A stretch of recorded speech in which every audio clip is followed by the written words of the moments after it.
Also impressive in last week's divisional score. They're lined up and set for a start.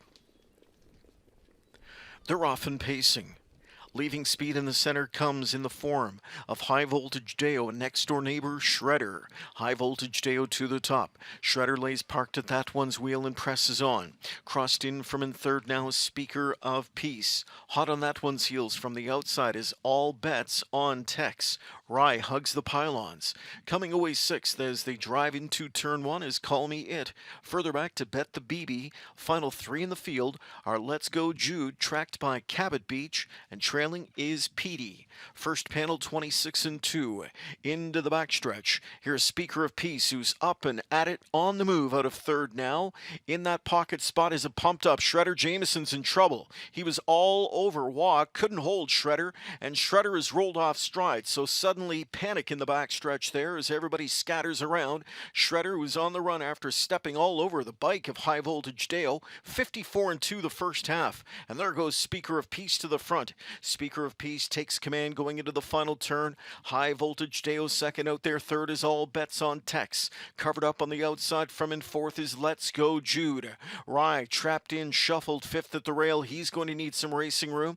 Outside from in sixth, there's Cabot Beach in a good striking spot. His body language says he could be a danger. 3/4 of a mile. 122 and 4. Speaker of Peace turns for home, but does so after serving up taxing panels. Speaker of Peace, the one to catch. Outside, All Bets on Tex. Now rolling up off cover from the backfield comes Cabot Beach. Cabot Beach is unleashed and starts to roll. Speaker of Peace is still there, though, leading it just over a length. Trying to sneak on through his Rye. Still there, Speaker of Peace. Rye escapes late. Speaker of Peace to win.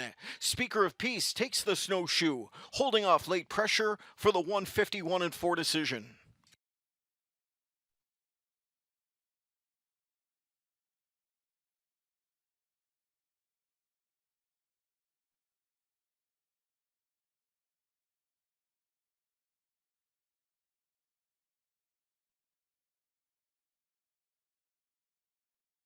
From the backfield comes Cabot Beach. Cabot Beach is unleashed and starts to roll. Speaker of Peace is still there, though, leading it just over a length. Trying to sneak on through his Rye. Still there, Speaker of Peace. Rye escapes late. Speaker of Peace to win. Speaker of Peace takes the Snowshoe, holding off late pressure for the 151 and 4 decision.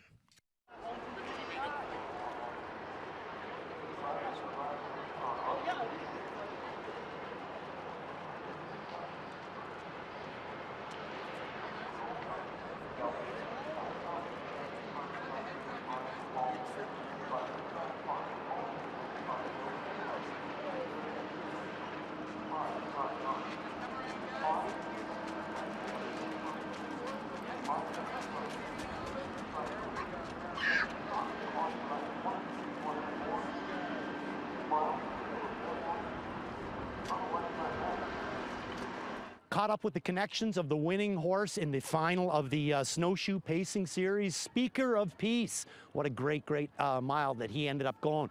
Got the trainer, Bill McClure, owner, Bill McClure. We got the driver, Scott Young. We're going to start with Bill McClure. Now, Bill, earlier on in the year, right from the time that you started to race this horse, he really looked like he was a nice kind of a horse. Now, you obviously knew that, but I'm going to ask you a question there. How big of a factor did the drives that you received from this horse, whether it be Bob McClure or Scott Young, help you along? Well, I think that was probably one of the most important factors, was the way they raced him, and were patient, waited and brought him along, because he wasn't at this level then. It took him quite a while, immature and that. So he slowly learned and got better and better. Actually exceeded whatever expectations I had for him, I think. So that's where we're at. Now, one other one I wanted to ask you. Now, last week, You had to have a little bit of tension, 10 hole. He's in against some pretty tough horses. Not as much the fact that he can't overcome it. It's how is Scotty going to be able to, you know, get the win, but not overuse him out of the 10 hole. You must have been ecstatic on the trip that he gave that horse last week and setting him up for the final tonight. Oh yeah, he was cool, pretty cool Luke there, cool and Luke there. I thought he was waited long enough to pull, but no, he drove him. Scott's done a real nice job. I really appreciate Really that. happy with the work he did, and Bob, and anybody that drove the horse. Scott, you know, Jody, and the cowboy, they all done good work. Absolutely perfect. Well, listen, I mean, we're going to hear that from the owner trainer of the horse. Now let's talk a little bit about the driver with Scott. Now, again, I'm going to go back to last week with you. I was so impressed with the job that you did out of the 10 hole. Now, you said it was lucky. I don't necessarily believe that it was all luck. But for a guy that has to go in there cold, basically, you know, you just picked him up. He'd showed a bunch of wins. He'd already won the valedictory. There had to be a little bit of 10 hole because you were in a tight field. How happy with the way the trip worked out, and how did he feel tonight to you after getting tripped out so well last week?